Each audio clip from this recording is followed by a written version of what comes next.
Guys, ನಾನು ತುಂಬ videos ನೋಡಿದ್ದೀನಿ ಸೋಷಿಯಲ್ ಮೀಡ್ಯಾದಲ್ಲಿ. ತುಂಬ ಜನ ಹೇಳ್ತಾರೆ Bengaluru is A most expenses ಅಂತ. ಬಟ್ ನನ್ನ ಎಕ್ಸ್ಪೀರಿಯೆನ್ಸ್ ಪ್ರಕಾರ ನಾನು ಬೆಂಗಳೂರಿಂದ ಮುಂಬೈ ಬಂದಿದ್ದೀನಿ, ಮುಂಬೈಯಿಂದ ಈಗ ಹೈದ್ರಾಬಾದಿಗೆ ಬಂದಿದ್ದೀನಿ. ಬ್ಯಾಂಗ್ಳೂರಲ್ಲಿ ನನ್ನ ಪಿ ಜಿ ಕಾಸ್ಟ್ ಬಂದುಬಿಟ್ಟು 7,500 ವಿತ್ ಫುಡ್ಡು. ಬಟ್ ಮುಂಬೈಯಲ್ಲಿ 9,000 ಓನ್ಲಿ 2 ಟೈಮ್ಸ್ ಫುಡ್ಡು. ಬಟ್ ಈಗ ನಾನು ಹೈದ್ರಾಬಾದಲ್ಲಿದ್ದೀನಿ. ಹೈದ್ರಾಬಾದಲ್ಲಿ ನನಗೆ ಅವರು 12,000 ಚಾರ್ಜಸ್ ಮಾಡ್ತಿದ್ದಾರೆ 3 ಟೈಮ್ಸ್ ಫುಡ್ಗೆ. ನೋಡಿ, 7.5ಇಂದ 9ಇಂದ 12ಗೆ ಹೋಗಿದ್ದೀನಿ. ಈಗ ತುಂಬಾ ಎಕ್ಸ್ಪೆನ್ಸಿವ್ ಗೈಸ್. ಅದಕ್ಕೆ ತುಂಬ ಜನ ಇಲ್ಲಿಂದ ಅಲ್ಲಿಗೆ ಬಂದುಬಿಡ್ತಾರೆ. ಊಟ ಎಲ್ಲೋದ್ರೂ ಅಡ್ಜಸ್ಟ್ ಆಗುತ್ತೆ. ಇಲ್ಲೆಲ್ಲ ನಾವು ಬಂದರೆ ತುಂಬ ಕಡೆ ಊಟ ಅಡ್ಜಸ್ಟ್ ಆಗೋಲ್ಲ, ಕ್ಲೈಮೇಟ್ ಅಡ್ಜಸ್ಟ್ ಆಗೋಲ್ಲ. ಬೆಂಗಳೂರಲ್ಲಿ ಇರೋರು ಮಾತ್ರ ಯಾವತ್ತೂ ಹೇಳೋಲ್ಲ ಬೆಂಗಳೂರು ಚೆನ್ನಾಗಿಲ್ಲ ಅಂತ. ಹೊರಗಡೆಯಿಂದ ಬಂದವ್ರು ಮಾತ್ರ ಸುಮ್ಮನೆ ಅದು ಇದು ಹೇಳ್ಕೊಂಡು ಓಡಾಡ್ತಾರೆ, ಆದರೆ ಬೆಂಗಳೂರು ಬಿಟ್ಟು ಹೋಗೋಲ್ಲ. ನನಗೇನಪ್ಪ ಅನಿಸಿದ್ದಂದರೆ ಬೆಂಗಳೂರೇ ಬೆಟರು.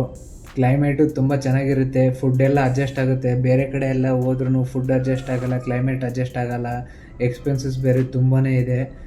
ಸುಮ್ಮನೆ ಹೊರಗಡೆ ಇರೋರು ಬಂದ್ಬಿಟ್ಟು ಬೆಂಗಳೂರನ್ನ ಹಾಳು ಮಾಡೋಕ್ಕೆ ತುಂಬ ಎಕ್ಸ್ಪೆನ್ಸಸ್ ಅಂತ ಹೇಳ್ತಾರೆ. ಎಕ್ಸ್ಪೆನ್ಸಸ್ ಆದ್ರೂ ಅಲ್ಲೇ ಇರ್ತಾರೆ, ಆದರೆ ಹೊರಗಡೆ ಬರಲ್ಲ ಅವರು.